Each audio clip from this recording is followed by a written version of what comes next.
We have come to the end, my friends. This is Alien Hive issue 4.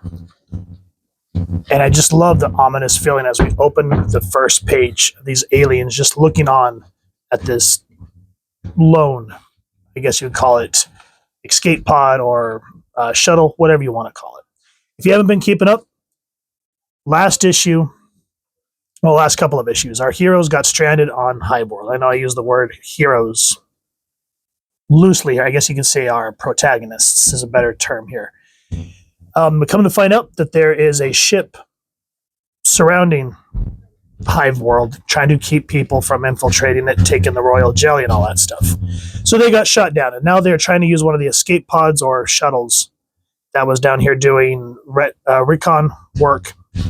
And as they were leaving the hive, because they had to tunnel through the alien hive to try and get out. If you're kind of like thinking, what the hell's going on? Pause this video, go check out issues 1 through 3 and come back, or support your local comic shop and pick them up. And you're back. So with that said, as we open up this final issue, we see these aliens ready to go after our protagonists. This is art by Kelley Jones, story by Jerry Prosser, letters by Clem Robins, colors by Dorscheid, and the print date on it was May 1992. And anytime I see Kelley Jones, I love their work, especially on Batman. That's where I was first introduced, and it just shines in this book.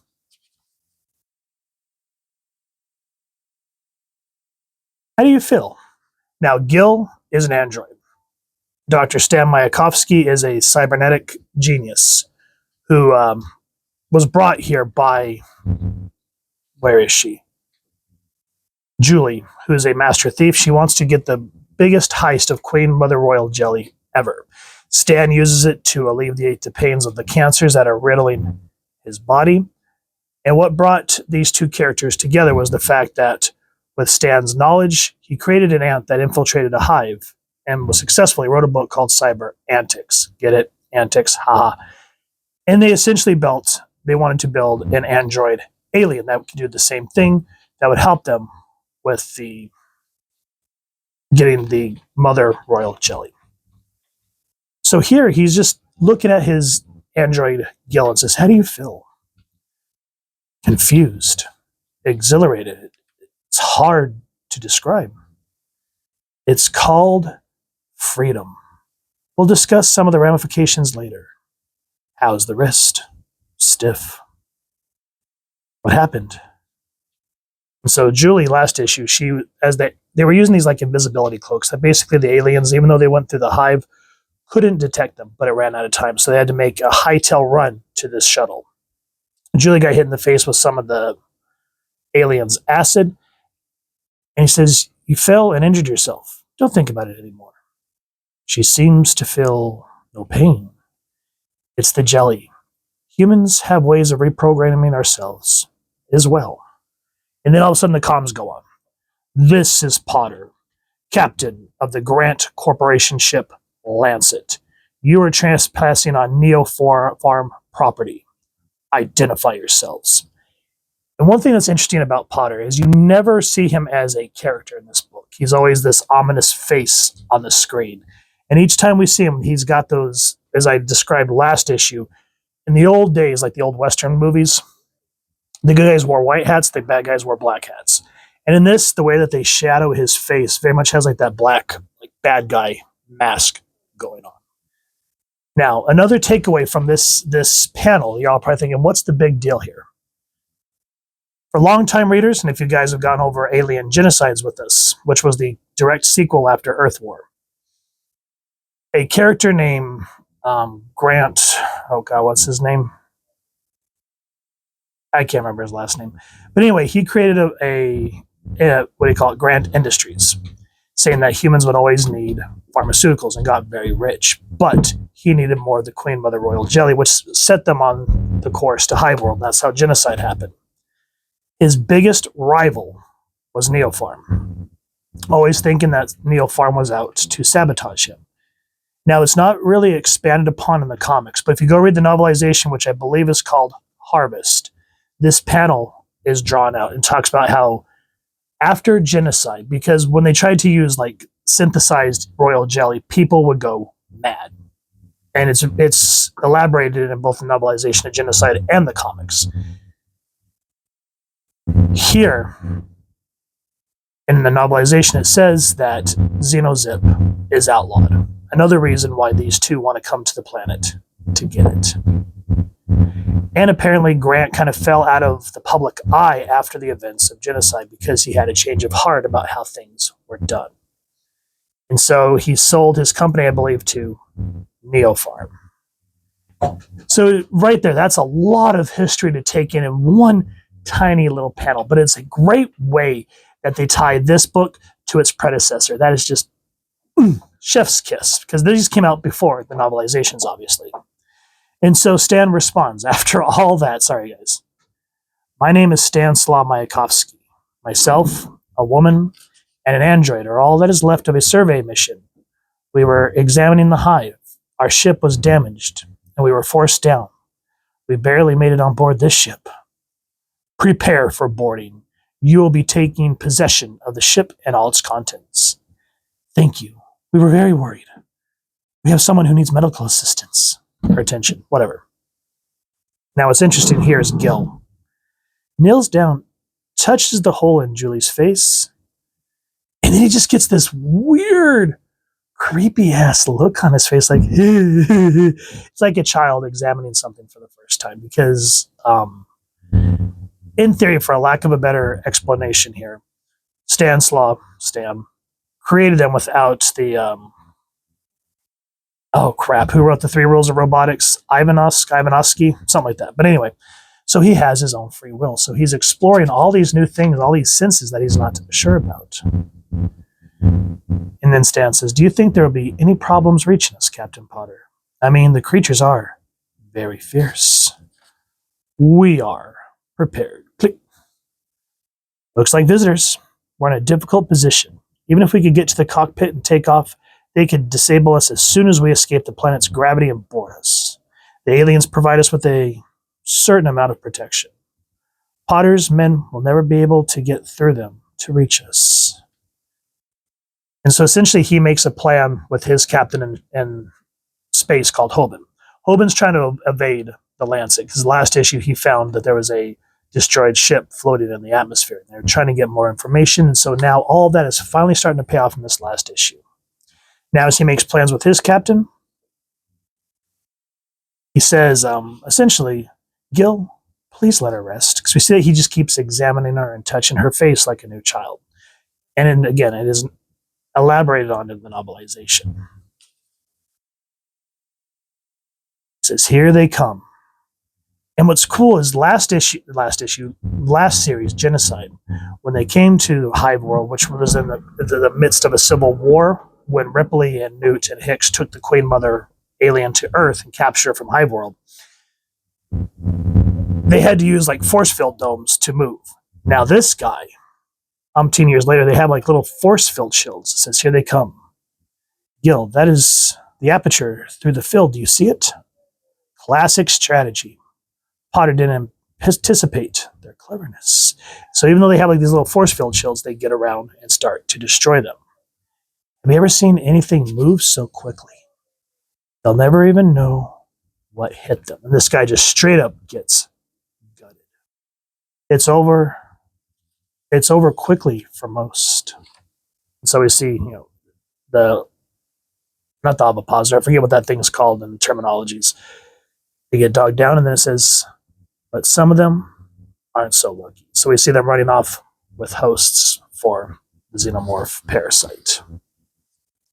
And this guy says, please, the door. And this is another thing where I was talking about how, you can have anti-heroes or morally gray characters that you care about. Grant was a very good example of that in Genocide. Here, Stan and Julie, to me, feel more like sociopaths. And what really kind of sealed the deal for me is they brought a dog along with them named Max. He was a stray. And Norbert, the android robot, and them kind of had a relationship. They were friends. Stan says, give him to the alien. Just straight up, give him to the alien. Nothing more, nothing less. And same here, this guy is begging for help. And he just stares as he gets torn apart. Very similar to the Subtingra, I don't know how to pronounce that, guys. Subintegra. Ari? Ruthless. Don't look if it upsets you. So I don't know if you'd call this like sociopathic tendencies where you don't feel anything, or if it's just that's just how a lot of these mad scientists are. Either way, it's just a really brutal scene. And so the rest of the book essentially becomes a back and forth between Stan and Captain Potter. Mayakovsky, damn it. Those things were killing my men. And it looks like the captain's angry. I think he finally sees the irony of our situation. Yes, Captain, I've been expecting your call. We have some pressing issues that we need to discuss. I have a plan. And then we see as he's conducting business, Gil actually kisses her. Gil? What happened? I don't remember anything after the door. God, how long have I... You were injured. I've been taking care of you. Thank you. Where's Stan? Now here, this is elaborated on in the novelization. It was either issues 2 or 3, I can't remember, but Julie says, may I see your hands? And she goes, they're strong like my father's. And she's like, I'd like to talk more with you, Gil. But apparently Gil starts to catch feelings for her, to use the hip kids terms these days, to just show how far Gil has grown with his independence in being an android. So Stan says, I assure you, he's like, let's make a deal. I'll send over my man and we'll talk. I assure you, he is a synthetic. You can check him when he arrives. He poses no danger and can carry on the negotiations. Send him over. If you play games with me, I promise you'll be staked out for those monsters to play with. Fair enough. And as Gil crows across, just the carnage of the aliens, and as they kind of stand there, waiting, wanting to attack, you just feel the tension of what's about to happen. And then we see a nod to the cover. And this is another thing where I miss where the cover would echo something that happens within the book. So we see them all standing there waiting to attack. And then we get another angle of it here. And it is just absolutely terrifying. And this guy says, this is getting weird. Notify the captain. And as the book ends, I don't want to give away too much, guys, but Stan realizes that there's no way off this planet. He realizes he's at an impasse. There's nothing that he can do. He says, Hoban, Stan, you don't know what I had to do to avoid detection. Now you just give away my position? Shut up. I'm going to be dusting off in about 25 minutes if I can get to the cockpit. If I don't get off the ground by then, send a lander. What about the other ship? Gil and I are making an arrangement with the captain. I'll see you soon. So he seems hopeful, but then we get that shadowed face. I hope so. I want you to remember this, Ari, in case we don't make it out of here. Don't worry about me. We have someplace safe to go. Don't look at me like that. I know she's not going to make it. Think of me whenever you access this file, and don't be lonely. We won't. And so Stan makes a last-ditch effort with Gil, which I don't want to give away. And Stan and Julie find the escape that they wanted. Now, I'm going to show the final page because I want to kind of tie up how I feel about these characters. So if you don't want this spoiled, again, pause this, go read it, and come back. So Ari, the quiet ant, the cybernetic ant, is watching and logging all of this. It says the darkness was warm, like her kiss. We see blood being drawn. Stan couldn't tell if his eyes were open or closed. He remembered something by Ota Dokan, a Japanese poet, written while a knife protruded from his chest. Had I not known that I was dead already, I would have mourned the loss of my life. And so essentially it just ends with Stan going into the Xenozip fantasy world with Julie, where they can quote unquote escape together. Julie dies, he gets brought back to be a host for the Xenomorphs, and he dies with a smile on his face because in terms of, if you want to look at like an art house type book, he escaped with his lover. This is just the shell that died. But still, he takes all these people on a half-cocked idea. Most of them get slaughtered by Norbert in the first issue because they see this alien. They don't know that it's a android. Stan made no plan to explain it to them and just says, clean it up. He treats people like garbage. And then I was like, okay, I can maybe let that go, because when you watch alien media or read it, not every character has heart like, say, Hicks or Ripley or Newt. So you have to kind of take that with a grain of salt. But the fact that he just does not, this character here does not care about human life and just sacrifices the damn dog is what really irked my Girk and made me stop caring. So when he died, from a writer's point of view, I can see how it's beautiful, saying that he escaped with his lover and the husk is all that remains. But either way, I don't care if he escaped. And that's probably the biggest bite in the ass for me. Hive was entertaining nonetheless, and I love that it continues from the Earth War. And one thing that I will say, and I probably will ruffle some feathers, and I apologize in advance, but Fox shit the bed with Alien 3. After Aliens, 89, when they released the Dark Horse comics, rather than pushing through like they did and just giving a half-cocked script and throwing it at, of course I can't remember his name, y'all know the director I'm talking about, at him and making him do a hodgepodge of scripts, they should have said, hey, if we adapt these comics, we can make several films. Because this went on for a long time. And instead we get Alien 3 and Resurrection. That's just me. That's just me. So with that said, I'm going to get off my little soapbox. If you guys have enjoyed this comic series, please first and foremost support your local comic shop or wherever it is like to get your action figures and comics, and pick this up either in the collected, trade, the singles, or the novelization, which is called Harvest. And if you've enjoyed this review, really would appreciate if you take a moment to like, share, and subscribe. Helps the channel more than you could possibly know. And if you mind hitting that fancy little Xenomorph bell next subscribe, that way I get to upload content, you guys get notified. Come to the channel. And if you enjoy what I do and you'd like to support the channel, I've left a PayPal link in the description. And if not, I still appreciate you watching this video. Either way, thank you so much for stopping by. Hope you all continue to have an absolutely amazing day reading, and happy hunting, everyone.